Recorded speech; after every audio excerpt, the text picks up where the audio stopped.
Queridos irmãos, a paz do Senhor Jesus, estamos iniciando o programa Escola Bíblica Dominical.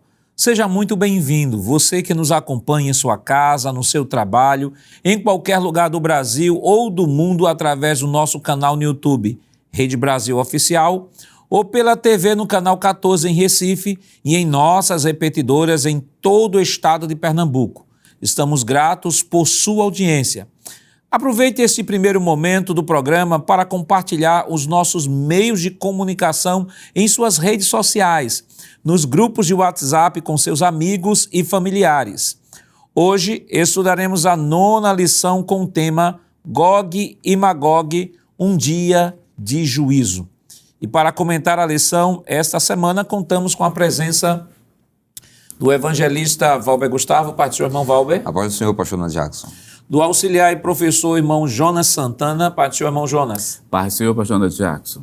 E do auxiliar e professor irmão Givanildo Hermano. Pai do Senhor, irmão Givanildo. Paz do Senhor, pastor, é um prazer estar aqui mais uma vez.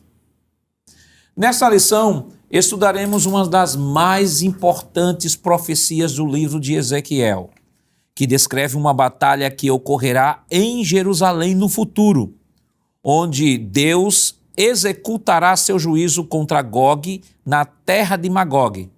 Faremos um breve resumo do ódio das nações contra Israel.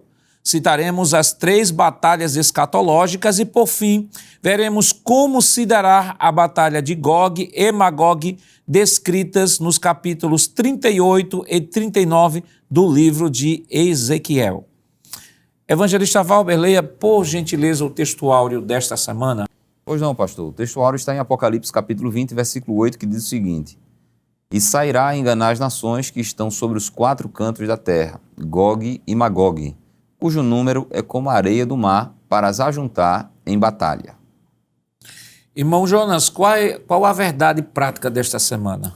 Pois não, pastor. A nossa verdade prática diz: a palavra profética anuncia que, antes da restauração espiritual de Israel, virão Gog e seu bando para invadir a Terra Santa, mas eles serão derrotados. Irmão Givanildo, quais os objetivos da lição desta semana?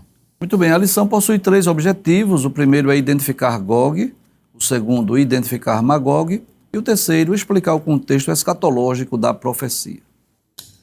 A leitura bíblica em classe para a lição de hoje está em Ezequiel, capítulo 38, versículos do 1 ao 6, e capítulo 39, versículos do 1 ao 10. Acompanhe conosco. Veio mais a minha palavra do Senhor, dizendo: Filho do homem, dirige o rosto contra Gog, terra de Magog, príncipe e chefe de Meseque e de Tubal, e profetiza contra ele. E dize: Assim diz o Senhor Jeová: Eis que eu sou contra ti, ó Gog, príncipe e chefe de Meseque e de Tubal. E te farei voltar, e porei anzóis nos teus queixos, e te levarei a ti, com todo o teu exército, cavalos e cavaleiros, todos vestidos bizarramente, congregação grande, com escudo e rodela, manejando todos a espada. Persas, etíopes e os de Pute com eles, todos com escudo e capacete. Gomer e todas as suas tropas, a casa de Togarma, da banda do norte, e todas as suas tropas, muitos povos contigo. Tu, pois, ó filho do homem, profetiza ainda contra Gog e dize: Assim diz o Senhor Jeová: Eis que eu sou contra ti, ó Gog, príncipe e chefe de Meseque e de Tubal. E te farei voltar, e te porei 6 anzóis, e te farei subir das bandas do norte, e te trarei aos montes de Israel. E tirarei o teu arco da tua mão esquerda, e farei cair as tuas flechas da tua mão direita. Nos montes de Israel cairás, tu e todas as tuas tropas, e os povos que estão contigo, e as aves de rapina, e as aves de toda a asa, e aos animais do campo te darei por pasto. Sobre a face do campo cairás, porque eu falei, diz o Senhor Jeová. E enviarei um fogo sobre Magogue e entre os que habitam seguros nas ilhas, e saberão que eu sou o Senhor. E farei conhecido o meu santo nome no meio do meu povo de Israel, e nunca mais deixarei profanar o meu santo nome. E as nações saberão que eu sou o Senhor, o Santo de Israel. Eis que é vindo e se cumprirá, diz o Senhor Jeová. Este é o dia de que tenho falado. E os habitantes das cidades de Israel sairão, e totalmente queimarão as armas, e os escudos, e as rodelas, com os arcos, e com as flechas, e com os bastões de mão, e com as lanças, e farão fogo com tudo isso por 7 anos. E não trarão lenha do campo, nem a cortarão dos bosques, mas com as armas acenderão fogo, e roubarão aos que os roubaram, e despojarão aos que despojaram, diz o Senhor Jeová. Queridos irmãos, estamos iniciando o seu programa Escola Bíblica Dominical, esta semana estudando a 9ª lição que tem como título Gog e Magog, um dia de juízo. Semana passada nós estudamos o capítulo 34 do livro de Ezequiel, onde aprendemos ali sobre aquela alegoria que Deus trouxe ao profeta sobre o juízo para a liderança de Israel, né? E Deus ali se colocou tratou os líderes de Israel como pastores que não estavam tomando conta do rebanho. Deus se colocou como um pastor que ia atrás das ovelhas e, ao mesmo tempo, um texto profético, né? Temos ali também apresentando a pessoa do Senhor Jesus Cristo como o futuro pastor que haveria de cuidar de todo o rebanho. E agora nós saímos do capítulo 34 para o capítulo 38 e 39. E aí você pode me perguntar, mas pastor, a próxima lição, que é a lição de número 10, tratará do capítulo 37. E por que não o 37 e depois o 38 e o 39? Claro que se formos analisar sobre uma ótica da sequência lógica dos capítulos, é claro que a lição desta semana seria o capítulo 37 do livro de Ezequiel.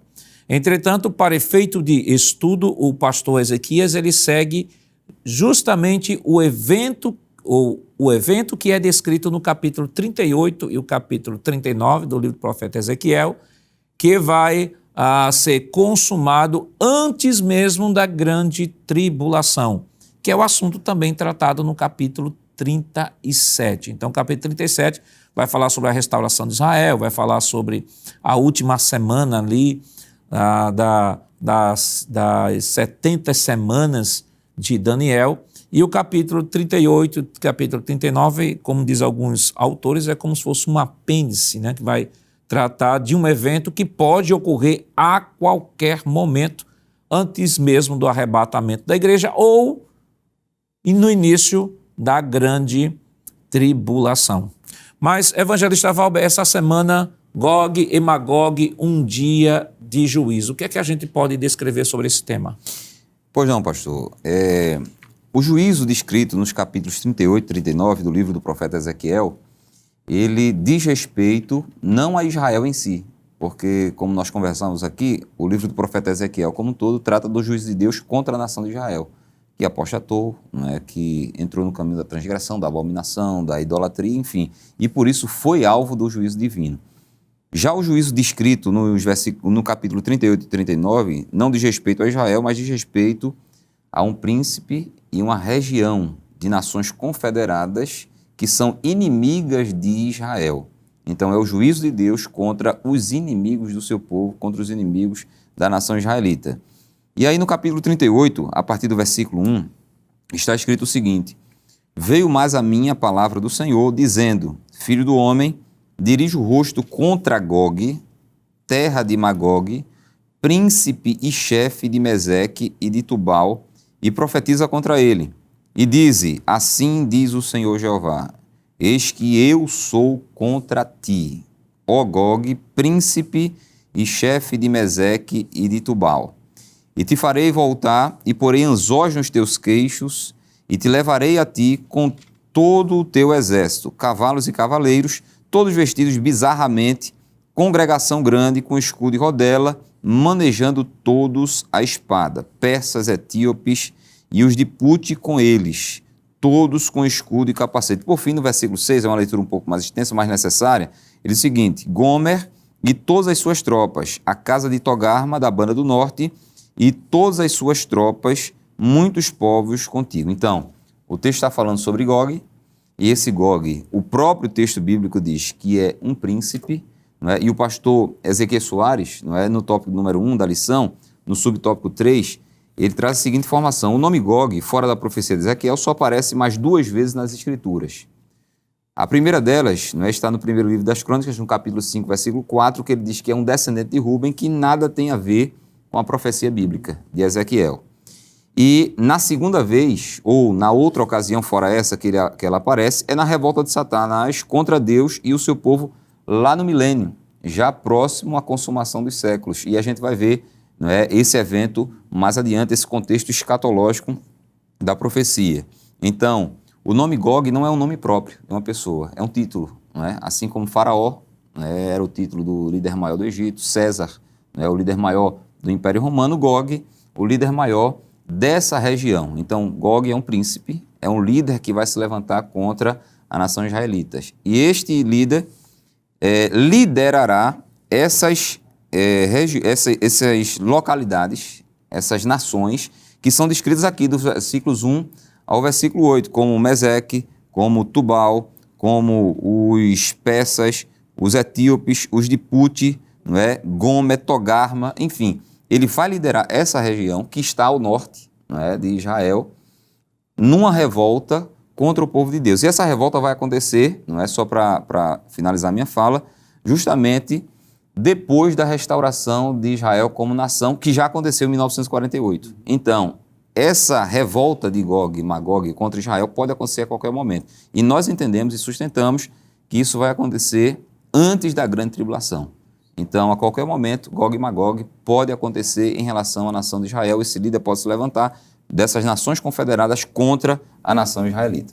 Irmão Jonas, no pós-Segunda Guerra Mundial, né, quando a gente começa a estudar sobre a disciplina a escatologia, né, e a gente vê os autores dizendo que no pós-Segunda Guerra Mundial a escatologia ela volta ao cenário dos estudos bíblicos, e no pós-Segunda Guerra Mundial nós temos os 2 principais polos, né, mundiais, né, a Guerra Fria. Nós temos Estados Unidos e temos a antiga União das Repúblicas Socialistas Soviéticas, que era formado por 15 repúblicas, né? E a partir disso, né, esta profecia do capítulo 38 e 39 do livro de Ezequiel, boa parte dos materiais produzidos nessa área apontam de que este Gog, né, da região de Magog, seja a Rússia. Eu queria pedir, por gentileza, aqui a tela que mostra os países correspondentes. Por exemplo, nós temos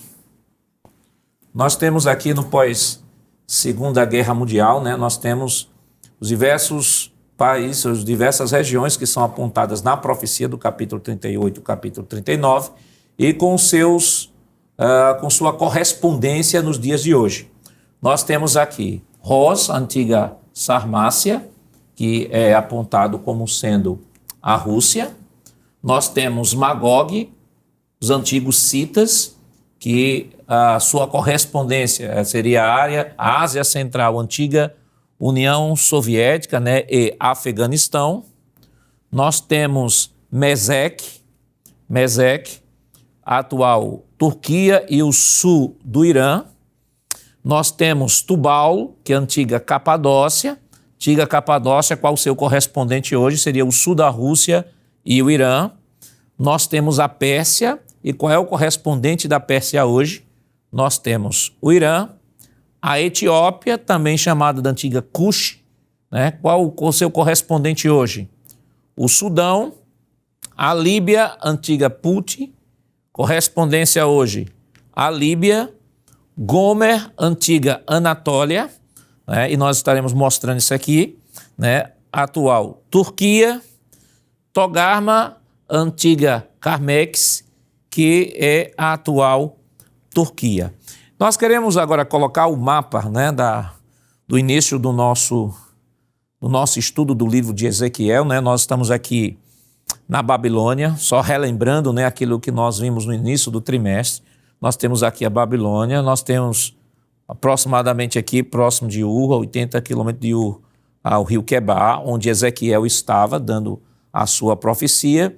E a partir do capítulo 38 e 39 do livro de Ezequiel, mostra que os povos viriam do norte, né? Então, o norte seria toda esta região aqui em cima. Eu queria o próximo mapa, por gentileza. Próximo mapa. Então, nós temos aqui a Rosa dos Ventos, né, que é uma figura indicativa de localização geográfica, né? Então, nós temos aqui o norte para cima. Então, nós temos a Babilônia, aqui descrita. Aqui, mais ou menos, em algum lugar aqui, nós temos o rio Quebar, onde Ezequiel está profetizando.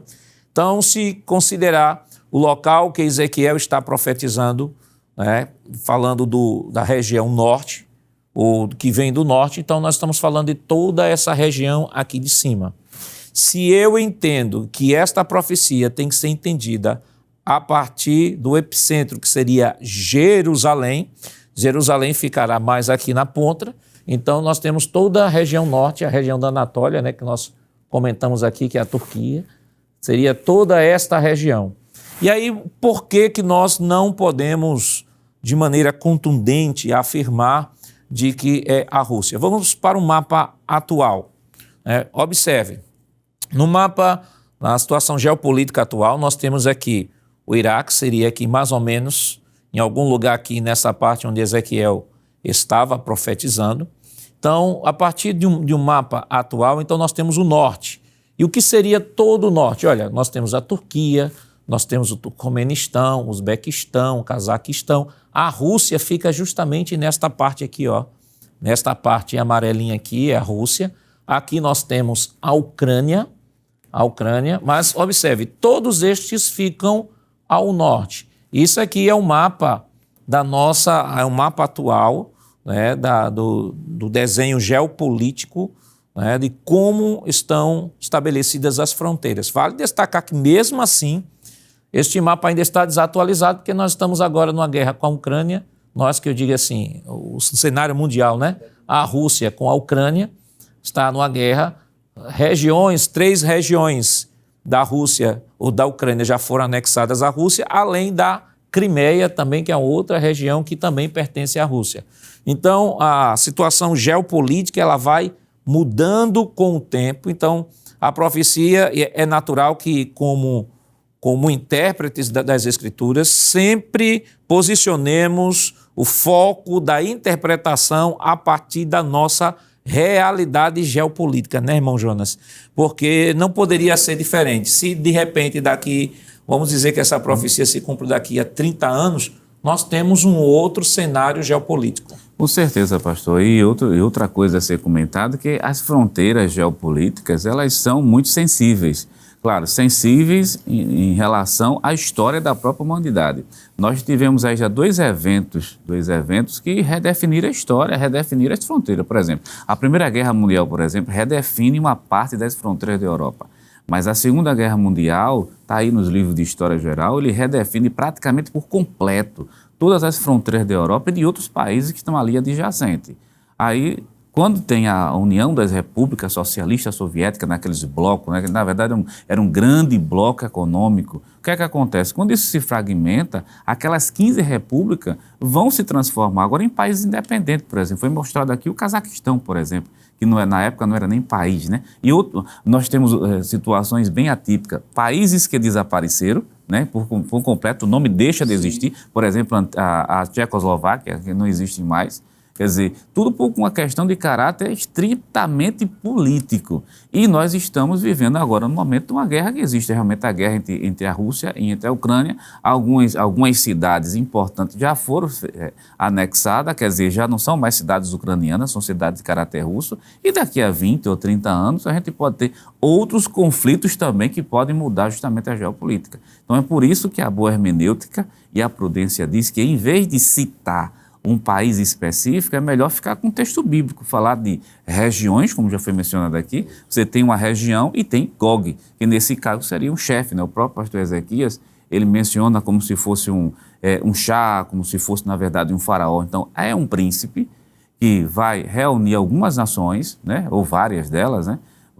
Antes do arrebatamento da igreja para combater quem? A nação de Israel. E é bom que se diga que é o próprio Deus quem está trazendo essas nações para o território de Israel, para ele mostrar a sua santidade e o seu poder a todas as nações que estão ali em volta. Então, essa guerra de Gog e Magog, nesse evento, no arrebatamento da igreja, tem um propósito muito claro, que é justamente mostrar o poder de Deus e a santidade do Senhor e a proteção acerca do seu povo. Irmão Givanildo, quando falamos de escatologia, né, surge uma tentação muito grande, a tentação de saber quem é a pessoa, quem é esse Gog, quais são os países de fato, o que é que vai acontecer.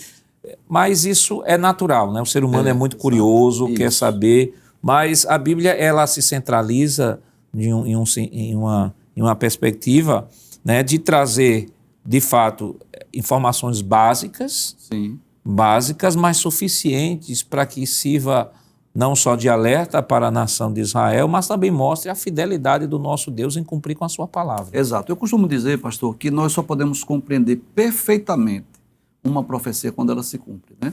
Nós poderíamos citar aqui alguns exemplos. Por exemplo, aquele capítulo 2 do livro de Daniel, aquele sonho e aquela revelação da estátua, do sonho de Nabucodonosor. Daniel, quando vai trazer a interpretação, ele diz assim, olha, tu és a cabeça de ouro. E a gente pode definir que aquela cabeça de ouro tanto representa Nabucodonosor quanto a própria Babilônia. Mas Daniel vai dizer assim, depois de ti virá outro reino e outro reino. Então hoje é fácil nós interpretarmos. Por quê? Historicamente falando, politicamente falando, depois da Babilônia veio o Império Medo-Persa, veio o Império Grego, veio o Império Romano. Então fica fácil nós dizermos ao certo quais foram esses reinos porque já se cumpriram. Eu vou dar um outro exemplo. Quantas polêmicas já surgiram acerca do 666, não é? O que é o 666? Surgiu o código de barra, todo mundo disse assim, olha, aqui está o 666 porque tem 3 barrinhas que não tem número. Depois surgiu a internet, o www. Aí disseram, aqui está o 666. Hoje já fala-se em um chip. Se Jesus não voltar logo, vai surgir algo mais moderno, mais sofisticado, ou seja, nós temos uma tendência natural de interpretarmos a profecia dentro da nossa realidade. Então, digamos que essa guerra ocorra em nossos dias, digamos que essa batalha de Gog e Magog, ela ocorra nessa geração. Então, nós vamos dizer que são essas regiões que nós estamos falando aqui, possivelmente a Rússia, a Turquia, o Irã, mas pode ser que essa batalha, essa guerra surjam em décadas posteriores. O mundo pode sofrer novas mudanças. Esse mapa que está sendo apresentado hoje pode apresentar transformações. E esses países, na verdade, que trata de povos que viveram nessa região, mas cujos nomes poderão mudar no futuro. Como a União das Repúblicas Soviéticas, né? Hoje se chama Rússia, não é assim? Então, pode haver outras mudanças nesse mapa. Uma certeza nós temos. Haverá uma guerra, haverá uma batalha, haverá esse Gog, que é o líder, o chefe que vai liderar essas nações. Haverá essa terra de Magog, que é onde habitam as regiões árabes, inimigas de Israel. Agora, os países mesmo, só quando se cumprir. Então, quando nós olhamos, evangelista Valber, para o tema dessa lição e vamos para o primeiro tópico da nossa lição, o primeiro tópico, os invasores, né? Nós já comentamos aqui sobre os invasores. Isso. A partir daquilo que é descrito na Escritura, não temos como aferir de fato que sejam aquela relação contemporânea que a gente fez, né? Porque de repente, vamos supor, hipoteticamente, seja a Turquia do ponto de vista geográfico, mas vamos entender que em algum momento, eu estou trabalhando do ponto de vista hipotético, em algum momento algum povo invada a Turquia e tome conta da Turquia e vá invadir a partir da Turquia. Isso. Então a gente não pode dizer necessariamente que é o povo turco, ou que na verdade o máximo que se pode falar é da questão geográfica. Se pode garantir que será o norte, né? Isso. Mas não se pode dizer se realmente serão esses países que nós conhecemos hoje, no mundo hoje. Isso. Então nós já falamos sobre os invasores e compreendendo a profecia. Eu queria pedir a tela dos 3 eventos relacionados, né, com a profecia, isso, para que a gente possa ter uma visão bem panorâmica do nosso tema. Então, nós estamos aqui estudando aqui o capítulo 38 e 39 do profeta Ezequiel, né, que é isso que nós estamos descrevendo, é 38 e 16, né, e subirás contra o meu povo de Israel como uma nuvem para cobrir a terra no fim dos dias. E aqui, onde será realizado essa invasão? Israel. Nós temos aqui este evento, como já estamos descrevendo, né, está falando do antes do arrebatamento ou no início da grande tribulação. Não confundir com uma guerra do Armagedon, que essa se dará nos últimos dias da grande tribulação, né? Apocalipse 16. E os congregaram no lugar que em hebreu se chama Armagedon, mas também não confundir com Gog e Magog após o milênio, né? Aqui em Apocalipse 20, versículos 7 a 10, né? Apocalipse 27 e 8, que fala de um evento mundial. Então nós temos o capítulo que nós estamos estudando, 38 e 39 de Ezequiel, fala exclusivamente de Israel. Armagedon, que não tem nada a ver, que algumas pessoas confundem, não tem nada a ver, mas é um evento mundial. E nós temos o Gog e Magog, agora num cenário muito mais abrangente, que é o cenário mundial. Então é importante que se faça, né, evangelista, essa diferença entre Gog e Magog do pós-milênio, do Gog e Magog do que estamos estudando. Exatamente, pastor.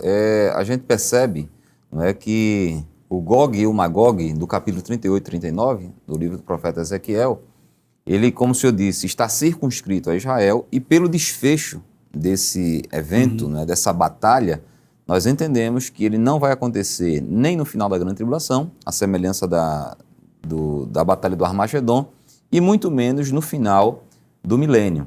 Então a gente entende que vai acontecer em algum momento na atual era, porque não dizer, já que a gente entende que está na última hora, pelos sinais todos que estão acontecendo, estão aumentando de intensidade. Nós estamos vivendo o chamado princípio das dores, né? As contrações do parto estão aumentando dia após dia. Então, se essas contrações estão aumentando, se esses sinais já se cumpriram todos e estão apenas agora se intensificando, a gente entende que Gog e Magog pode acontecer a qualquer momento. Inclusive, a gente tem esse atual cenário, né? E a gente, claro, não está aqui para bater o martelo, como já foi falado aqui, é preciso ter cuidado com essas contextualizações rígidas, né? Já que a geopolítica é dinâmica, mas a gente tem esse atual momento, né, do conflito no leste europeu, que inclusive parece que está começando a escalonar ainda mais, né? Está deixando de ser uma questão entre Rússia e Ucrânia, não é? E talvez a OTAN agora, pelos fatos recentes, já comece a entrar também no cenário, e aí vai entrar a grande superpotência do mundo, que é os Estados Unidos, mas a Rússia tem como aliado China, que é outra grande superpotência. É literalmente a última hora, porque são as guerras e os rumores de guerras. Então, pelo desfecho, à luz do capítulo 38 e 39 de Ezequiel, esse Gog e Magog diz respeito a um evento que acontecerá a qualquer momento, não é? Antes da grande tribulação, talvez no início, mas provavelmente antes da grande tribulação. E o Gog e Magog do Apocalipse 20, não é, que depois a gente também vai destrinchar mais, não é, com detalhes, diz respeito, pelo desfecho, ao epílogo da história da humanidade. Porque vai ser a última revolta de Satanás contra Deus e o seu Cristo, e depois disso, o que vai acontecer é o juízo final. Veja, são desfechos totalmente distintos. Diferentes, exato. Enquanto no capítulo 20 o desfecho é o juízo final e depois disso o estado eterno, no capítulo 38 e 39 a gente vê que Israel continua enquanto nação, exato, não é? Continua a pelejar contra os seus inimigos, e depois ainda vem o Armagedon, que acontece na grande tribulação. Então, são eventos distintos. Gog e Magog de 38 e 39 de Ezequiel, distinto de Apocalipse capítulo 20. E por isso, irmão Jonas, que é importante que o professor ele possa estar bem familiarizado, né, com o capítulo 38 e 39, ter esse quadro comparativo aqui para não fazer uma confusão entre um evento e outro, e poder com segurança, né, deixar as especulações, né, que a escatologia, né, é tendente às pessoas a quererem especular e começar, não, o texto está falando isso, é a Rússia mesmo, eu sempre aprendi que é a Rússia, eu tenho um livro que fala sobre que é a Rússia, mas é isso que nós estamos chamando a sua atenção, devemos ter um equilíbrio, devemos ter uma prudência hermenêutica com relação à interpretação. O fato é, o evento vai acontecer, vai haver um líder que vai trazer vários confederados para levantar-se contra Israel. O juízo não é contra Israel, o juízo é contra estes líderes. Isso. E que ocorrerá em um momento que nós não sabemos, em um instante que o que sabemos é que vai ser antes do arrebatamento da igreja ou, como alguns autores dizem, talvez até no início da grande tribulação. Mas qual é o sentido deste evento, né, para nós hoje? Qual o significado? Que lições? Mas isso nós estaremos comentando depois do nosso rápido intervalo. Voltamos já.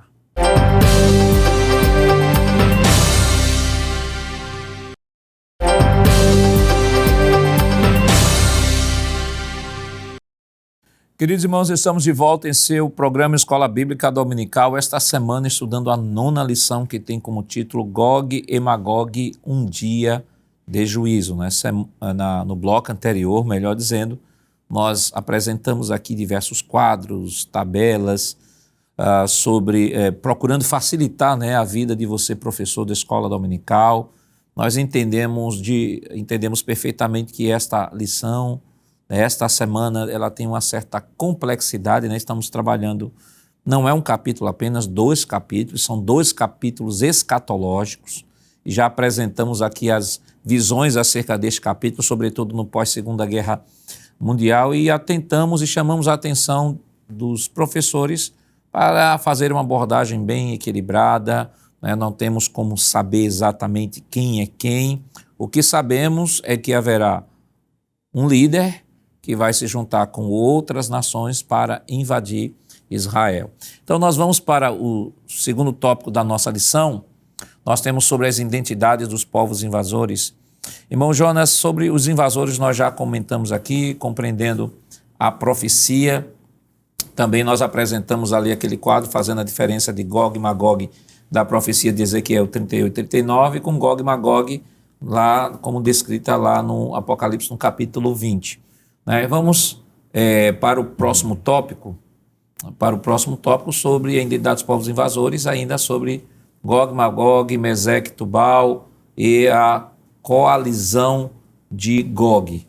Nós, no bloco anterior, nós apresentamos em uma tabela sobre a principal divisão, a diferença entre esses 3 eventos escatológicos, em Gog e Magog, capítulo 38 e 39, o Armagedon, capítulo 16 de Apocalipse, e o Gog e Magog do capítulo 20 do livro de Apocalipse. Mas para facilitar, professor, porque a nossa missão aqui é facilitar o trabalho do professor da escola dominical, dando orientação, sugestões para que você possa, com segurança, tranquilidade e simplicidade, abordar o conteúdo da lição. Nós vamos ainda esmiuçar mais essa tríplice divisão com imagens, e vamos chamar aqui as imagens. Irmão Jonas, nós temos aí os 3 grandes conflitos escatológicos envolvendo a nação de Israel. Nós temos aí em imagens. O senhor pode descrever e rapidamente comentar sobre cada um? Sim, senhor pastor. Talvez quem está em casa está percebendo que tem várias imagens, achando que são vários conflitos ao mesmo tempo. Mas é bom deixar claro que foi colocado da seguinte maneira. Nós temos Gog e Magog, a batalha descrita em Ezequiel, capítulo 38, versículo 39, que antecede justamente a grande tribulação, Apocalipse capítulo 6, versículo 18. Nós temos a batalha do Armagedon, que é após a grande tribulação. É só você que está em casa acompanhar a sequência desses quadros. E depois do Armagedon, da batalha do Armagedon, nós temos justamente o reino milenial. Está descrito em Apocalipse capítulo 20, do versículo 1 até o versículo 6. Mas após o reino milenial, aí sim a gente tem o Gog e Magog, que é justamente esse grande conflito mundial, diferente do Gog e Magog desse primeiro quadro aqui. Está registrado justamente em Apocalipse capítulo 20, do versículo 7 até o versículo número 10. O professor da escola dominical é bom fazer como nós sempre fazemos aqui no programa, ler texto bíblico. E Apocalipse capítulo 20 e o versículo 7, para tirar qualquer dúvida que este evento de Gog e Magog não é o mesmo evento justamente de Ezequiel 38, nada melhor do que o texto bíblico. Apocalipse capítulo 20 e versículo número 7. Diz assim a palavra de Deus: e, acabando-se os 1000 anos, ou melhor, o período do milênio, Satanás será solto da sua prisão e sairá a enganar as nações que estão sobre os 4 cantos da terra, Gog e Magog, cujo número é como a areia do mar, para as ajuntar em batalha. Observe que a palavra Gog e Magog aqui é tomada justamente como empréstimo de Ezequiel capítulo 38, para mostrar o tipo da ferocidade que aconteceu da batalha lá atrás. Quer dizer, o Gog e Magog do capítulo 38 e 39 de Ezequiel é como se fosse uma introdução para se ter uma ideia do nível da batalha, da agressividade, da revolta, das nações contra Deus. Versículo 9. E subiram sobre a largura da terra e cercaram o arraial dos santos, veja que é diferente justamente lá no capítulo 38, e a cidade amada, mas desceu fogo do céu e os devorou, e o diabo, que os enganava, foi lançado no lago de fogo e enxofre, onde está a besta e o falso profeta, e de dia e de noite serão atormentados para todo sempre. O versículo 10, o desfecho do versículo 10, não consta justamente aqui no capítulo 38 de Ezequiel. Então, para quem está em casa, Gog e Magog 38, antes da grande tribulação, depois vem a batalha do Armagedon, passando esse período de 7 anos, depois da batalha do Armagedon, o reino milenial, e termina justamente com essa grande invasão de Gog e Magog do capítulo 20.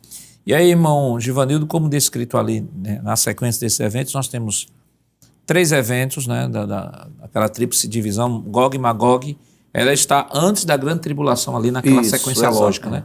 Antes da grande tribulação, e aí nós temos a batalha do Armagedon, que se dá justamente no final da grande tribulação, exato. Terminando, entra o milênio, e depois do reino milenial nós temos aqui Gog e Magog. Exato. Então, nesse gráfico aí, que está muito bem colocado, colocou-se aí a grande tribulação e o reino milenial para fazer exatamente essa distinção. Então, o professor, olhando aí essas imagens, ele vai ter uma visão mais clara. O objetivo desse gráfico aí é exatamente nós falarmos sobre essas 3 batalhas que vão envolver a nação de Israel. Então, Gog e Magog pode ocorrer a qualquer momento em nossos dias ou talvez até no início da grande tribulação. Depois é que vem a grande tribulação, né? Essa batalha do Armagedon, que dá-se-á no final da grande tribulação, que terá um desfecho completamente diferente. É a ocasião em que Cristo vem batalhar por Israel. Jesus vem e desce sobre o Monte das Oliveiras e vai por fim a essa batalha do Armagedon. Jesus implanta o milênio, que é o período de paz e de justiça na terra, e no final do milênio, Satanás será solto mais uma vez, ele vai sair a enganar as nações, e essas nações vão se rebelar novamente contra Cristo e contra o povo judeu. Então, dá-se-á também um desfecho de forma distinta. Nós vamos perceber, por exemplo, que em Gog e Magog, nós vamos ver isso ainda, uma das formas que Deus vai pelejar por Israel é fazer com que as tropas, os exércitos guerreiem entre si, como ocorreu nos dias de Josafá, que aqueles 3 povos que iam lutar contra Judá começaram a guerrear entre si. Isso vai ocorrer com Gog e Magog antes da grande tribulação. Já em Gog e Magog, depois do milênio, vai cair fogo do céu. Então eles não vão guerrear entre si. Então o desfecho, o final de cada batalha será diferente. Por isso que nós vamos entender que são 3 guerras, 3 batalhas distintas. E essa de Gog e Magog é interessante nós observarmos, que é onde nós vamos ter os 2 capítulos de Ezequiel, capítulo 38 e capítulo 39, que vai descrever com detalhes como se dará essa batalha, vai falar sobre a ira das nações contra o povo judeu, vai falar do objetivo dessa fúria, desse juízo. Isso. Deus vai fazer com que o seu nome seja glorificado. Vai destacar, detalhar como se dará esse juízo divino contra essas nações, quais são os resultados dessa nação, ou seja, uma série de informações que os capítulos 38 e 39 de Ezequiel vai trazer. É importante que o professor ele não leia apenas essa leitura bíblica em classe, que, claro, traz um resumo, o capítulo 38, versículos 1 a 6, e capítulo 39, versículos 1 a 10, mas ler todos os 2 capítulos, porque vai trazer bastante informações sobre essa guerra, sobre essa batalha. E é preciso, evangelista Valbo, que a gente tenha também cuidado de, por exemplo, nesse estudo, né, temos 2 capítulos, né, claro que é muita informação, Isso. às vezes para 1 hora só, né, Sim. de aula, e é importante que o professor ele possa ler de uma forma que possa identificar, né, os principais pontos do capítulo para tornar um pouco mais simples para o seu aluno absorver o conteúdo que está sendo abordado esta semana. Exatamente, pastor. É importante que eles leiam, né? Todos nós leiamos o capítulo 38 e o capítulo 39 inteiros, né?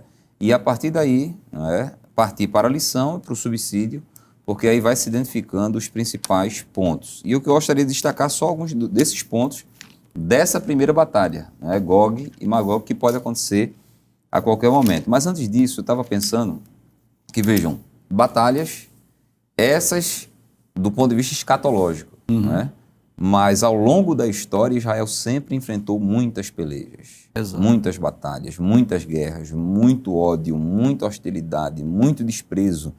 Isso por conta desse sentimento antissemita, que é um sentimento universal, global, não é?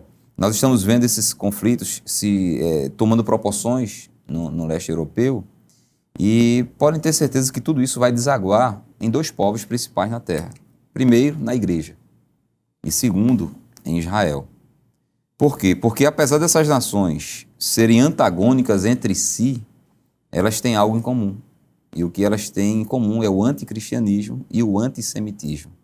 Não é? Por quê? Porque o mundo jaz no maligno.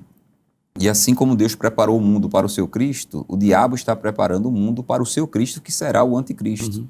É por isso que o mundo é essencialmente antagônico ao cristianismo e é essencialmente antagônico ao povo semita, à nação de Israel. Isso não vem de agora, né? Isso é uma luta milenar.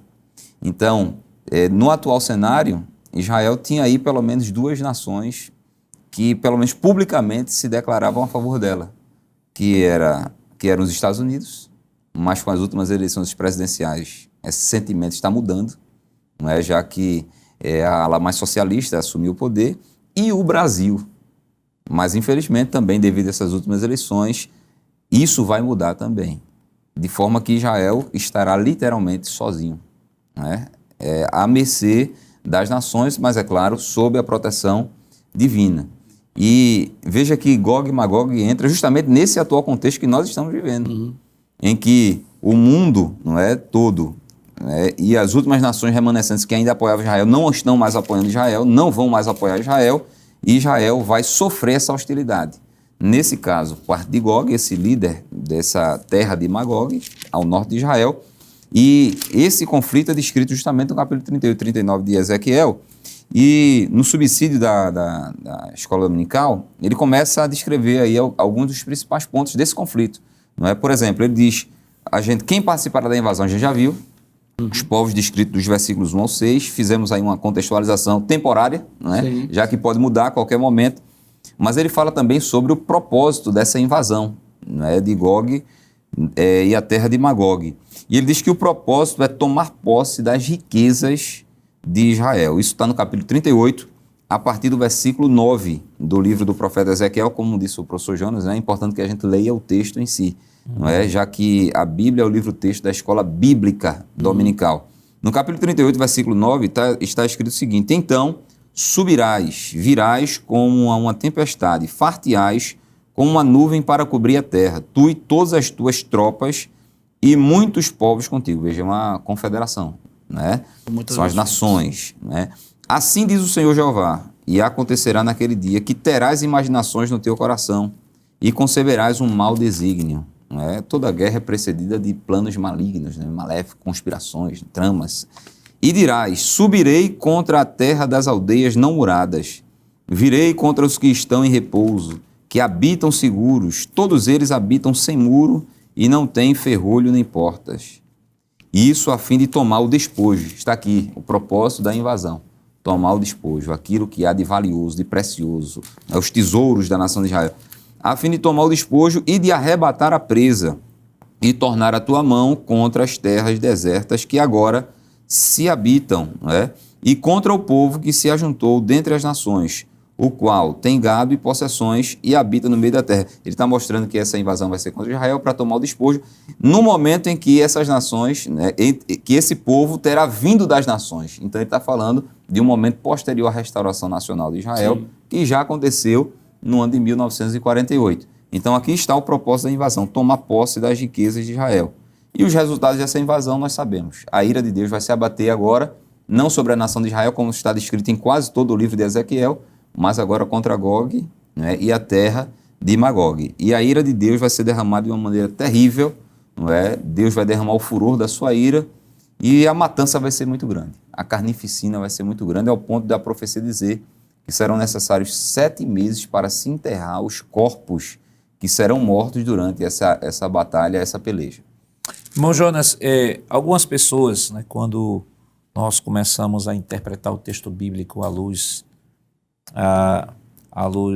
das profecias, aplicando ao mundo contemporâneo, alguns críticos dizem o seguinte: olha, com relação a Israel no Antigo Testamento, o que ocorreu foi que as profecias, entre aspas, segundo eles dizem, entre aspas, foram produzidas no pós-evento. Pós-evento.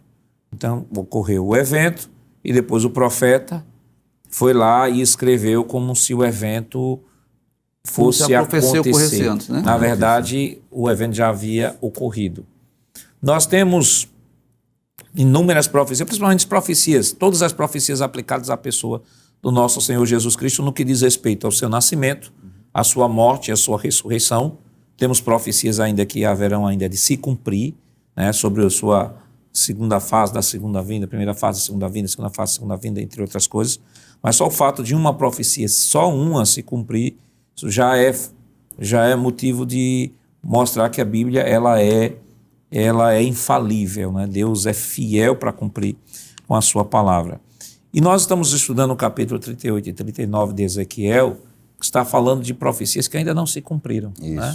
Mas profecias que apontam para frente. Nós teremos a oportunidade, se esta profecia se ocorrer na nossa geração, de ver perfeitamente uma profecia, né? Porque nós vivemos em 48, né? Claro, hoje nós estamos, quando olhamos para a história, vimos que Deus cumpriu, né, a fundação do Estado de Israel, mas uma coisa é estarmos num evento mais à frente, outra coisa é você estar num momento em que a profecia está se cumprindo. Então nós estamos prestes, a qualquer momento, de ver Deus cumprir esta profecia na nossa geração. Com certeza, pastor. E nós temos hoje, são 2 grandes polos, que a internet tem muita coisa, né?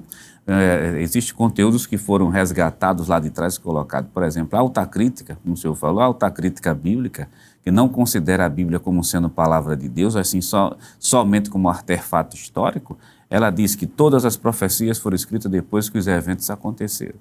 Isso, olha, é complicado entender dessa maneira, porque quando a gente abre a Bíblia somente, já que o foco é o livro de Ezequiel, existe uma série de profecias que já se cumpriram. Isso. Mas já que o foco é o livro de Ezequiel, Ezequiel capítulo 36, o versículo número 19 diz assim: e eu os espalhei entre as nações, e foram espalhados pelas terras, conforme os seus caminhos e conforme os seus feitos, eu os julguei. Versículo 20: e chegando as nações para onde foram, profanaram o meu santo nome, pois se dizia deles: estes são os povos que o Senhor saíram da sua terra, mas eu os poupei por amor do meu santo nome, que a casa de Israel profanou entre as nações para onde foi. Versículo 24: e vos tomarei dentre as nações, e vos congregarei de todos os países, e vos trareis justamente para a vossa terra. E a gente tem uma profecia no capítulo 36 do livro de Ezequiel, que foi dita milênios antes, onde Israel foi disperso e depois, de maneira miraculosa, que é bom que se diga que até a alta crítica bíblica, ela faz menção justamente a isso, porque em nenhum momento da história, um idioma se acaba e depois ressurge. Israel simplesmente ressurgiu de entre as nações e o seu idioma original também ressurgiu também. Então, para quem é da geração de 48, vivenciou uma profecia se cumprindo literalmente ali. Quer dizer, existem diversos livros e assuntos que mostram justamente o cumprimento fiel da profecia de Ezequiel, fazendo com que Israel estivesse da maneira que está hoje no momento. Ora, se a profecia do capítulo 36 se aconteceu de maneira fidedigna, sem escapar nada, é o próprio Deus que trouxe de entre as nações o seu povo para a sua terra, o que é que impede que o capítulo 38 e 39 também seja uma profecia que vai acontecer? Então, se está se cumprindo literalmente do capítulo 36, o professor da escola dominical e quem está nos assistindo tem a plena consciência que o capítulo 38 e 39 vai acontecer de maneira minuciosa. Isso. Claro que nós não estamos aqui definindo, por exemplo, o nome do líder, né? Pode ser qualquer um desses aí, nem o país, mas que vai acontecer, é uma garantia do texto bíblico. É só olhar para o próprio surgimento da nação de Israel como existe hoje. E vale lembrar que a profecia foi dada no século VI antes de Cristo. E cumprida no século XX depois de Cristo. Exato. 26 séculos depois. Então, irmão Givanildo, não há... O Deus que cumpriu o capítulo 36 é o Deus que vai cumprir o capítulo 38 e 39. Um dos temas mais maravilhosos da Bíblia é sobre a infalibilidade das profecias, né? De Gênesis a Apocalipse, nós vamos encontrar aí centenas de profecias que já se cumpriram, principalmente as profecias messiânicas, principalmente profecias acerca da nação de Israel, que nos dão a prova, a garantia que as demais vão se cumprir. Então, nós dividimos as profecias em 3 grupos, aquelas que já se cumpriram no passado, aquelas que estão se cumprindo em nossos dias e aquelas que terão o cumprimento no futuro. E o que é que nos garante que essas profecias que ainda não se cumpriram, como, por exemplo, essa batalha de Gog e Magog, grande tribulação, o reino milenial, qual é a garantia que nós temos? São aquelas profecias que já se cumpriram no passado, né? Então, vamos pensar na pessoa de Cristo. Os profetas anunciaram que Jesus viria ao mundo e ele veio. Anunciaram que ele iria morrer, seria crucificado entre 2 malfeitores, e assim ele morreu. As profecias diziam que ele iria ressuscitar, ele ressuscitou. Então, as profecias que dizem que ele voltará e que ele irá implantar o reino também terão seu cumprimento. Sim. Então, dezenas de profecias já se cumpriram acerca da nação de Israel. Não é? Lendo as profecias, nós podemos perceber isso. E cremos sim que essa profecia de Gog e Magog, essa batalha, terá o seu cumprimento em um futuro próximo, talvez inclusive em nossos dias. Eu fico lembrando que o evangelista Valber falou sobre o sentimento, né, antissemita, né? Isso é uma realidade. E a gente percebe que ao longo da história da igreja, né, surge uma chamada teologia da substituição, né, onde diz que a igreja substituiu Israel e todas as promessas de Israel foram direcionadas à igreja e que não entendem Israel tendo este protagonismo profético, porque diz que todas estas profecias de Ezequiel, já que Israel falhou, Israel foi colocada de lado e agora estão todos direcionados para a nação de Israel, para a igreja. Então, com isso, o evangelista Valber, essa doutrina mostra uma miopia muito grande hermenêutica, porque a gente aponta não só à luz do texto de Ezequiel, mas no Novo Testamento, por exemplo, nós temos Romanos. Isso. Romanos 9, Romanos 10 e Romanos 11. Paulo dizendo que Deus não esqueceu do seu povo, e não está falando do povo no sentido genérico de igreja, está falando de Israel, porque Paulo mesmo, se identifica ali como da tribo de Benjamim. Isso. Ao mesmo tempo que mostra que a igreja está vivendo a chamada plenitude dos gentios, né, que é o chamado intervalo profético, né, entre a 69ª semana de Daniel e a última semana que refere-se justamente à tribulação. A igreja está nesta lacuna profética, mas Israel voltará novamente ao cenário escatológico, porque Deus que prometeu lá atrás é o Deus que vai cumprir com a sua promessa. E vale destacar, e aí algumas pessoas até dizem assim, então todo Israel será salvo? Quando nós olhamos para o livro de Romanos, a gente vê que vai ser um remanescente. que é que a gente pode comentar sobre isso? Mas não comente agora, não. Nós estaremos comentando isso depois do nosso rápido intervalo. Voltamos já.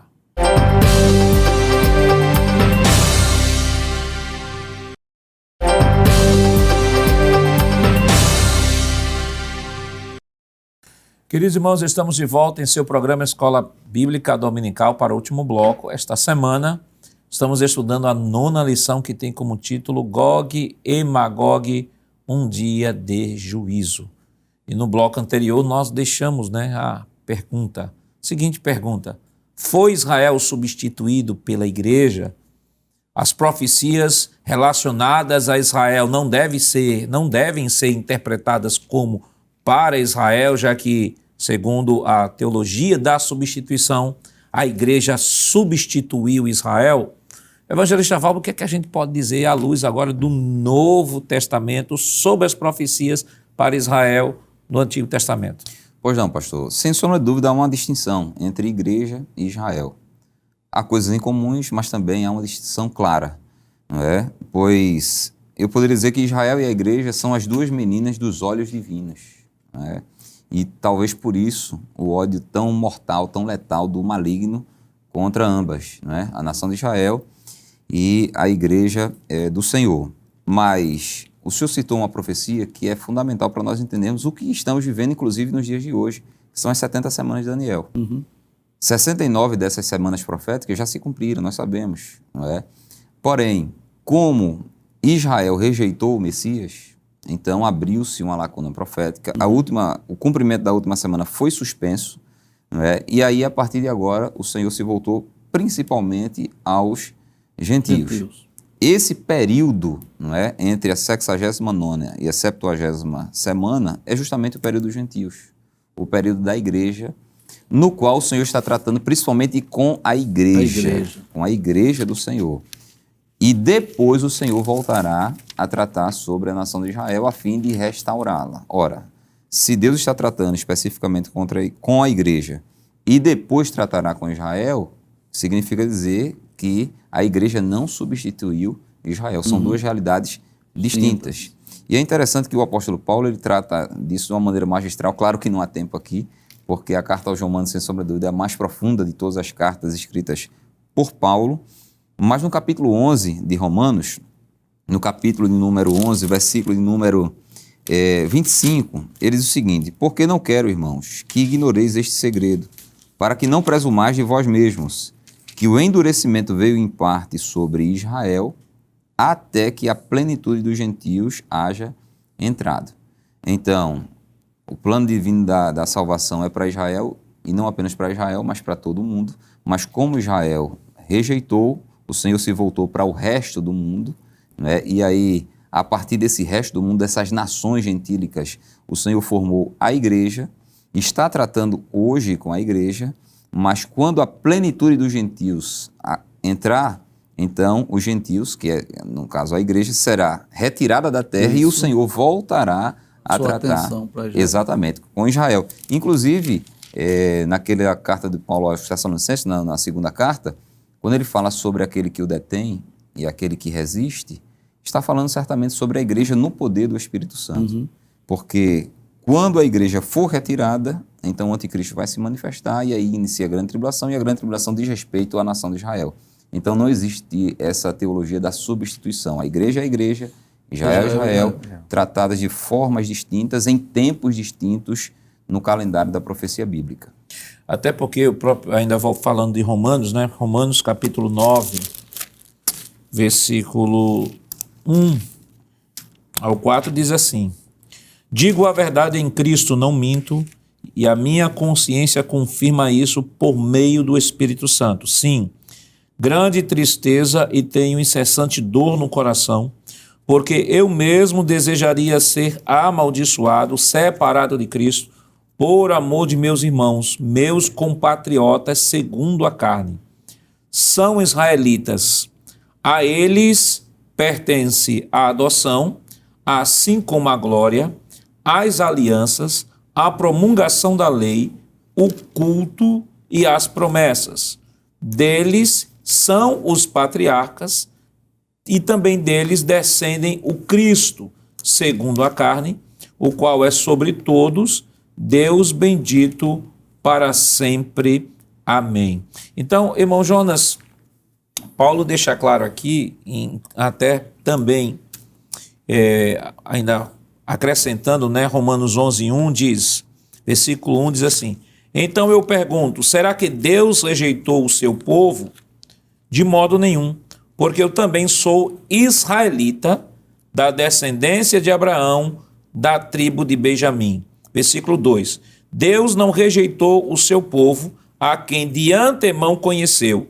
Ou vocês não sabem que a Escritura diz acerca de Elias, como pediu com insistência diante de Deus contra Israel, dizendo: Senhor, mataram os teus profetas, derrubaram os teus altares. Sou o único que sobrou e procuraram tirar minha vida. Mas qual foi a resposta divina? Foi esta: reservei para mim 7.000 homens que não dobraram os joelhos diante de Baal. Assim também, nos dias de hoje, sobrevive um remanescente segundo a eleição da graça. Então, é fato de que a promessa de Deus está de pé para com Israel. Deus haverá de cumprir. Não quer dizer pelo fato de ser israelita que vai ser salvo. Paulo deixa claro isso em Romanos 2, né? Que verdadeiro israelita não é aquele que é da carne, mas aquele que é do Espírito. Então já deixa claro, irmão Jonas, de que Deus, que prometeu no Antigo Testamento, fez um pacto com Israel, haverá de cumprir no Novo Testamento, mas não é para todo Israel no sentido generalizado, mas o remanescente que Deus preservou. Com certeza, pastor, porque são caminhos distintos. A própria Bíblia deixa isso de maneira muito clara. É só pegar textos bíblicos, como o senhor leu, e o capítulo 11 de Romanos e o versículo 11, tem uma pergunta e uma resposta do apóstolo São Paulo de maneira direta, dizendo assim: digo, pois, porventura tropeçaram para que caíssem, ou melhor, deixasse de existir? A resposta de Paulo é: de modo nenhum. Mas pela sua queda veio a salvação aos gentios para incitar a emulação.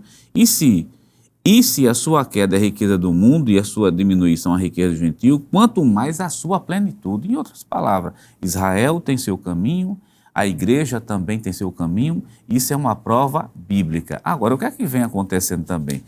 Quando não se consegue torcer o texto bíblico, né, aí se cria, na verdade, uma teologia, denominada teologia da substituição, não baseada em versículo bíblico, mas baseada justamente numa argumentação filosófica e, ao mesmo tempo, diga-se de passagem, que contribui com o antissemitismo que está acontecendo no mundo, porque em muitos setores evangélicos o antissemitismo acontece. Quer dizer, volte-se para o texto bíblico, o professor tem que ler o texto bíblico e deixar de maneira bem clara. Leia o capítulo 9, que o pastor já leu, capítulo 9, versículo 1. Capítulo 11, por completo, mostra justamente essa distinção entre igreja e Israel. E o apóstolo São Paulo, acho que o capítulo 11 de Romanos e o versículo 1 é claríssimo. Quando Paulo diz assim, como o pastor já leu: digo, porém, porventura, rejeitou Deus o seu povo? De jeito nenhum. Por que não rejeitou? Porque eu também sou israelita. Então, se ele tivesse rejeitado o povo, teria me rejeitado também. Então vamos para o terceiro tópico da nossa lição, que de um modo geral parece que nós já comentamos, né, sobre o contexto escatológico, que é o que estamos comentando aqui, né, irmão Givanildo? Isso. Gog e Magog, nós já comentamos como a Rússia aparece nesse contexto, né, o que a gente já vem comentando ao longo do programa, né, como é que a Rússia ela aparece nesse contexto. Então o pastor Ezequias, ele vai dizer que houve uma confusão de sons, né, na pronúncia do nome Rússia. E aí no terceiro tópico, a origem dessa interpretação de ser a Rússia, né, a Magog, né, a região, né, a Rússia que estaria invadindo Israel, ele vai dizer que foi um hebraísta, né, oriental famoso, orientalista alemão. Traz a imagem aí, por favor, do orientalista alemão, né, um nome em alemão aí, Wilhelm Genesius, deve ser alguma coisa ou próximo a isso, né, o nome dele. E ele vai dizer que isso não foi justamente esse orientalista alemão, ou seja, especializado na literatura, e o que eu achei bem interessante é que existem estudiosos que se especializam em um livro da Escritura, né? E ele, no livro dele de Ezequiel, ele vai, justamente por conta desta semelhança de sonhos, vai dizer Isso. que é a Rússia. Aí o pastor Ezequiel deixa claro o seguinte, porque por muito tempo os críticos chegaram a dizer de que essa interpretação de que era a Rússia foi uma interpretação inventada pelos pentecostais, pelos que defendem a doutrina dispensacionalista.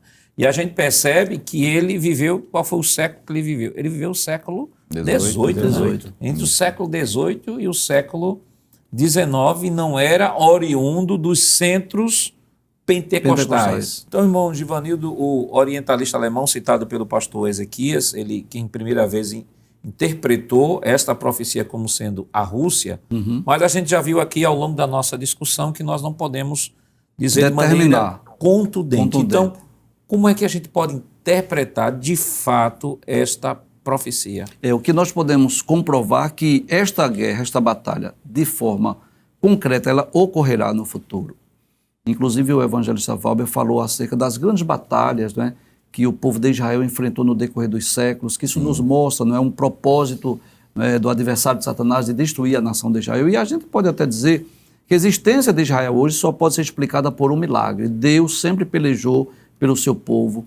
Nós vamos perceber isso no primeiro livro de Samuel, que Deus pelejou nos dias de Samuel, né? Deus fez, né, trovejar, pelejou pelo seu povo. Nós vamos ver isso nos dias do rei Josafá, Deus fazendo com que aqueles exércitos inimigos guerreassem entre si.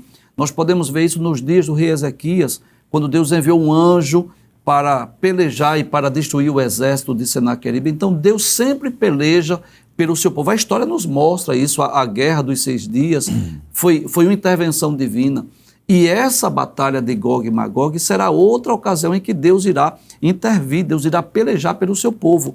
Há vários textos que comprovam isso. Por exemplo, o capítulo 38, versículo 16, diz assim: e subirás contra o meu povo de Israel como uma nuvem para cobrir a terra, ou seja, eles virão em grandes multidões, são muitos povos, né? como sendo uma nuvem de gafanhotos, mas o texto diz, no fim dos dias, sucederá que hei de fazer-te contra a minha terra, para que as nações me conheçam a mim, quando eu me houver santificado em ti, e em ti os seus olhos, ó Gog, ou seja, Deus irá pelejar a favor de Israel.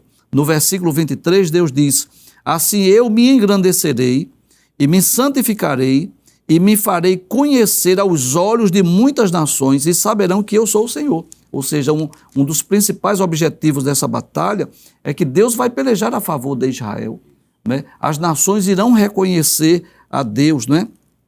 Capítulo 39, versículos 6 e 7. E enviarei um fogo sobre Magog, e entre os que habitam seguros nas ilhas, e saberão que eu sou o Senhor. Então, em outras palavras, é Deus que vai pelejar a favor de Israel.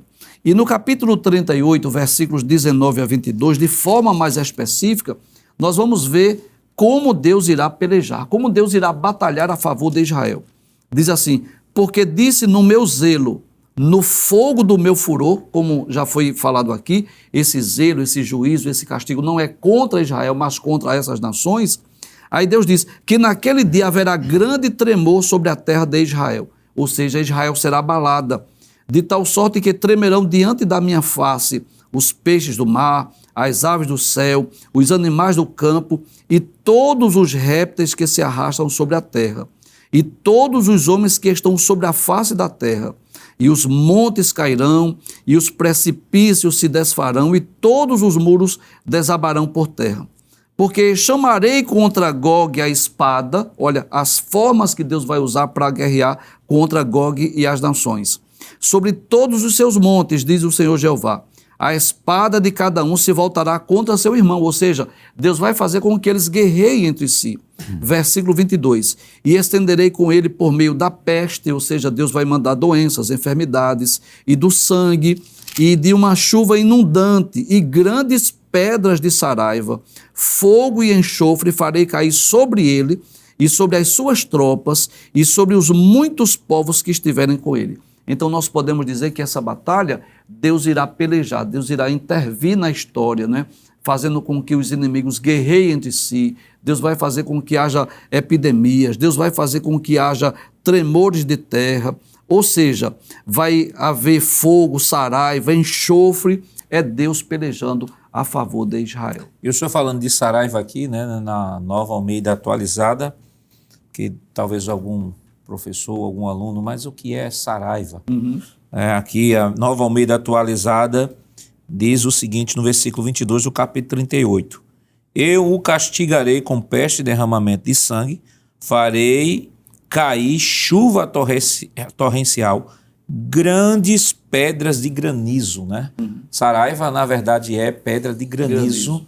Né? Não só terá pedra de granizo, mas também fogo e enxofre sobre ele e sobre as suas tropas e sobre muitos povos que estiverem com eles. Então, evangelista Valber, o professor, a gente sabe que é muita informação, né, sobre esses 2 capítulos. O professor pode se debruçar sobre o texto, sair fazendo as observações, mas ele não pode esquecer de trazer a aplicação para os irmãos. Quais as possíveis aplicações que a gente pode extrair da lição desta semana, embora ela seja bem descritiva aqui, né, sobre os eventos, interpretações e tal, mas que lições a gente pode, orientações, melhor dizendo, pode dar ao professor das lições que ele pode extrair para aplicar aos alunos da escola dominical? Pois não, pastor. Antes de mais nada, nós trouxemos todo esse contexto, né? Ampliamos tanto o leque aqui, mas o professor poderá se prender principalmente ao evento Gog e Magog antes da grande tribulação. Sim. Então nós citamos os demais para fazermos essa distinção, né? Gog e Magog, de Ezequiel 38 e 39, da batalha do Armagedon, no final da grande tribulação, e também do Gog e Magog do final do milênio, para efeitos didáticos, né, e para que se saiba, é uma informação importante e relevante. Porém, ele pode se circunscrever aos capítulos 38 e 39, mostrando que haverá essa guerra antes da grande tribulação, não é, em relação à nação de Israel. Mas os senhores estavam falando aqui, estava me vindo um pensamento, não é, à mente. Por que é que Deus preservou a nação de Israel até o nascimento de Cristo? Porque o Cristo haveria de vir. E a vinda de Cristo a este mundo era uma promessa incondicional, fruto do amor de Deus pela humanidade caída, pecadora. Por isso que Israel era indestrutível, embora passou por tantas, né, intempéries, mas ao longo da história bíblica do Antigo Testamento ela simplesmente não foi destruída, inclusive quando do cativeiro babilônico. Não é? Então Deus preservou por conta da promessa incondicional do Cristo. Por que é que Deus continua preservando Israel mesmo depois do Cristo ter vindo? Porque sobre Israel repousam promessas incondicionais e eternas da parte de Deus. Inclusive, esta batalha de Gog e Magog é uma demonstração clara do livramento de Deus contra a nação de Israel. Porque, numericamente falando, seria impossível ela resistir a essa peleja, mas Deus, em Gog e Magog, vai estender suas mãos, proteger o seu povo. Por quê? Porque há promessas incondicionais de Deus sobre a nação de Israel especificamente. Porque aqui na batalha do Armagedon, Deus vai proteger mais uma vez, vai livrar Israel, vai livrar o remanescente de Israel mais ou menos, porque sobre Israel repousam promessas incondicionais. Porque aqui na última revolta também Israel será preservado, porque residem sobre Israel promessas incondicionais. Então, esse capítulo 38 e 39 mostra o cuidado de Deus, mostra o amor de Deus, a graça de Deus, a misericórdia de Deus e, sobretudo, a fidelidade de Deus para com aquilo que Ele mesmo promete. Porque quando Ele promete, Ele está empenhando a sua palavra, Ele está empenhando o seu próprio caráter no cumprimento daquela promessa. Então, o professor pode se circunscrever aos capítulos 38 e 39 e também trazer como aplicação esse cuidado, fidelidade e proteção divina sobre a nação de Israel para que as demais promessas venham a se cumprir. A Bíblia não é venha a se cumprir cabalmente, né? Venha a se cumprir na sua íntegra, porque a Bíblia é a palavra de Deus. Eu vi um dia um escritor dizer assim que Israel é a maior prova que Deus existe. Isso. E estava lendo um artigo, o irmão Jonas disse que houve um determinado rabino que colocou num jornal a seguinte frase, que ia dar uma palestra, como destruir Israel. E aí aquelas pessoas, elas os antissemitas, né? Disse, olha, vamos lá para essa palestra, como destruir Israel.